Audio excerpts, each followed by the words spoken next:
Agar men sizga butun bir shaharni elektr bilan ta'minlay oladigan ulkan mashina hech qanday olovsiz, tutunsiz va umuman hech narsani yoqmasdan turib, shunchaki suvni qizdirayotganini aytsamchi.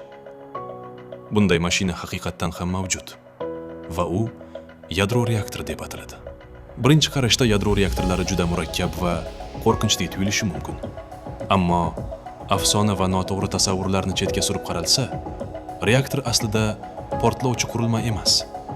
U ehtiyotkorlik bilan loyihalashtirilgan issiqlik manbaidir. Uning vazifasi juda oddiy: issiqlikni nazorat ostida hosil qilish va keyin shu issiqlik yordamida elektr energiyasi ishlab chiqarish. Hammasi reaktorning yadrosidan boshlanadi. Aynan shu yerda yoqilg'i sterjenlari aniq geometrik tartibda joylashtiriladi. Bu sterjenlar ichida uran granulalari bo'ladi.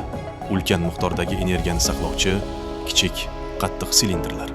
Uran atomlari tabiatan beqarordir. Neutron ana shu atomlardan biriga urilganda atom ikkiga bo'linadi. Bu jarayon yadro parchalanishi, ya'ni fissiya deb ataladi. Fissiya bir vaqtning o'zida 3 narsani ajratib chiqaradi: issiqlik, nurlanish va qo'shimcha neutronlar. Yangi ajralgan neutronlar tashqariga qarab harakatlanadi va boshqa uran atomlariga urilib, ularni ham parchalaydi. Shu tariqa zanjir reaksiyasi yuzaga keladi. Lekin bu siz tasavvur qilgan turdagi zanjir reaksiyasi emas. Yadro bombasidan farqli ravishda reaktor bu reaksiyani sekinlashtirish uchun yaratilgan. Maqsad energiyaning birdaniga portlab chiqishi emas, balki barqaror va uzluksiz energiya olishdir. Mana shu yerda moderator muhim rol o'ynaydi. Ko'pchilik reaktorlarda bu vazifani oddiy suv bajaradi. Fissiya paytida ajralib chiqadigan neutronlar juda tez bo'ladi. Ammo juda tez neutronlar keyingi fissiyani yuzaga keltirishda unchalik samarali emas. Suv ularni kerakli darajada sekinlashtirib, reaksiyaning samarali va bashorat qilinadigan bo'lishini ta'minlaydi. Moderatorsiz zanjir reaksiyasi asta-sekin so'nib boradi. Nazorat yetarli bo'lmasa esa, u tezlashib ketishi mumkin. Bu yerda muvozanat hamma narsani hal qiladi. Nazorat faqat shuning o'zi bilan tugamaydi. Yoqilg'i sterjenlari orasida bor kabi neutronlarni yutuvchi materiallardan tayyorlangan boshqaruv sterjenlari joylashadi. Ularni ichkariga chuqurroq kiritish yoki biroz tortib chiqarish orqali operatorlar reaksiyani real vaqt rejimida nozik tarzda boshqaradilar. Sterjenlar chuqurroq kiritilsa, quvvat pasayadi. Biroz chiqarilsa, quvvat ortadi. Bu esa reaktorning elektr energiyasiga bo'lgan talab o'zgarishlarga silliq moslashishiga imkon beradi. Fissiya davom etar ekan, reaktor yadrosi qiziydi. Bu issiqlik tizim bo'ylab aylanadigan suvga uzatiladi. Ko'plab reaktor turlarida bu suv juda yuqori bosim ostida ushlab turiladi. Shuning uchun u qaynab ketmaydi. Buning o'rniga u issiqlikni ikkilamchi konturga olib o'tadi va u yerda bug' hosil qilinadi. Aynan shu bug' turbinani aylantiradi. Turbina esa generatorga ulangan ulkan aylanuvchi mexanizmdir. Turbina aylanganda generator mexanik harakatni elektr energiyasiga aylantiradi.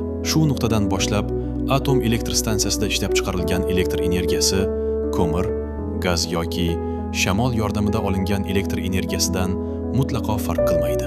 Elektr tarmog'i elektronlar qayerdan kelganiga ahamiyat bermaydi. Uning uchun asosiysi ular kerakli joyga yetib borishidir. Yadro reaktorlari haqida eng ko'p noto'g'ri tushuniladigan jihatlardan biri bu radiatsiya xavfsizligidir. Radioaktiv material bir nechta himoya qatlamlari ichida saqlanadi. Yoqilg'i qobig'i, po'lat bosim idishi va qalin beton himoya qobig'i. Turbinani aylantiradigan bug' esa radioaktiv yoqilg'i bilan umuman aloqa qilmaydi. U alohida, toza suv tizimidan hosil bo'ladi. Reaktorlar shuningdek bir necha bosqichli avtomatik xavfsizlik tizimlari bilan jihozlangan. Agar g'ayritabiiy holat aniqlansa, boshqaruv sterjenlari darhol yadro ichiga tushadi va zanjir reaksiyasini to'xtatadi. Bu tezkor to'xtatish SCRM deb ataladi. Reaktor to'xtatilgandan keyin ham sovutish tizimlari qolgan issiqlikni chiqarib turishda davom etadi. Shunda reaktor barqaror holatda saqlanadi. Zamonaviy reaktor loyihalari bundan ham oldinga borgan. Ularning ko'pchiligi favqulodda vaziyatlarda xavfsizlikni saqlash uchun kompyuter yoki inson aralashuviga emas, balki gravitatsiya, suvning tabiiy aylanishi va fizika qonunlarining o'ziga tayanadigan passiv xavfsizlik tizimlaridan foydalanadi.